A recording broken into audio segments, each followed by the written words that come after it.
बेटी अनिका के school friend का अगले हफ्ते बर्थडे था।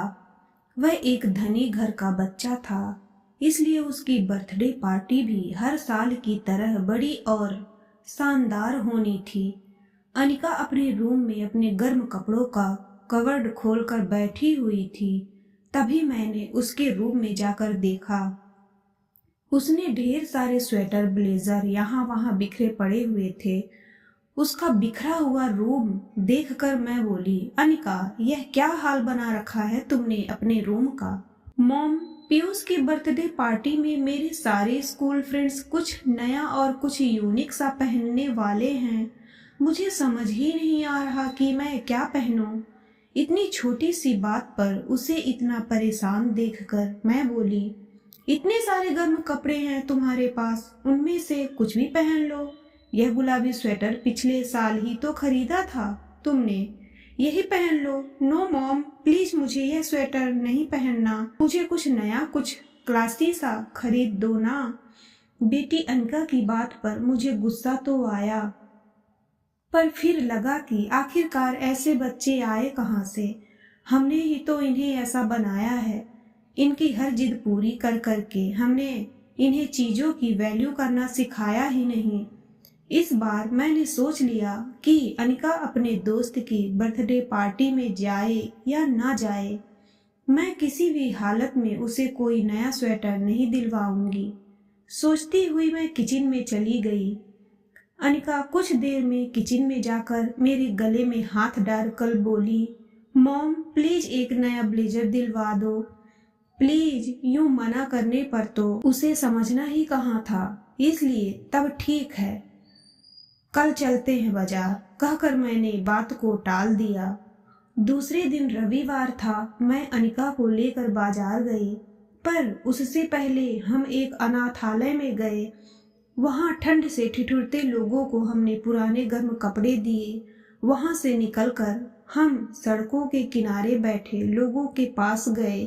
सबको कुछ न कुछ देने का सामर्थ्य तो मुझ में नहीं था, पर कुछ बच्चों को हमने कंबल खरीद कर जरूर बांट दिए।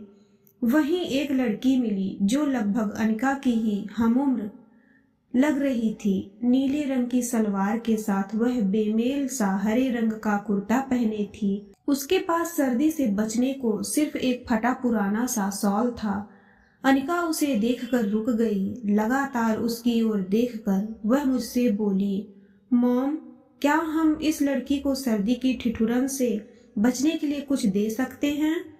नहीं अनिका, पहले ही हमने हमारे बजट से ज्यादा दान कर दिया, और वैसे भी ऐसे तो हजारों लोग हैं, किस किस की मदद करेंगे हम? हमारी अपनी भी तो जरूरतें हैं। कहते हुए हम आगे बढ़ गए। कुछ ही देर में हम गर्म कपड़ों की दुकान पर पहुंचे तो अनिका ने एक भी गर्म कपड़े मन से नहीं देखे। अंत में जब दुकानदार स्वेटर ब्लेजर दिखा दिखा कर थक गया तो अनिका वहां से उठकर चल दी। क्या हुआ बेटी, पसंद नहीं आया कुछ?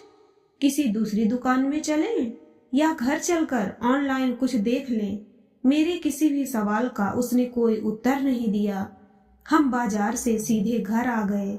उस रात अनिका के दिमाग में न जाने क्या क्या चलता। दूसरे दिन वह स्कूल के लिए तैयार होती हुई मेरे पास आकर बोली, मॉम, मुझे कोई नया स्वेटर या ब्लेजर या कुछ भी नहीं चाहिए। कल मैंने जो देखा उसने मेरी आंखें खोल दी। मैं सोच रही थी कि अब मैं अपने स्कूल फ्रेंड के साथ मिलकर उन सर्दी से ठिठुरते लोगों की मदद करूंगी। उसकी बात सुनकर मैं खुश होते हुए बोली, बहुत बढ़िया सोचा तुमने, लेकिन तुम्हारे उस नए स्वेटर का क्या? मैं वही गुलाबी स्वेटर पहन लूंगी। और भी बहुत से ऑप्शन है मेरे पास, पर इस सर्द मौसम से ठिठुरते उन सड़क किनारे बैठे लोगों के लिए ठिठुरन के सिवा कोई दूसरा ऑप्शन नहीं है। अनिका की बात सुनकर मैं संतोष से भर गई। सच में हमें अपने बच्चों के साथ इस तरह की पहल करने में देर नहीं करनी चाहिए। दुख हो या सुख, सुविधाएं हो या अभाव, हमें सब कुछ उन्हें बराबरी से देखना चाहिए। हमें उन्हें सर्द मौसम को बयां करती हुई सिर्फ किताबी कहानियां नहीं पढ़ानी है, बल्कि हमें उनका असल ठिठुरन से सामना भी कराना चाहिए।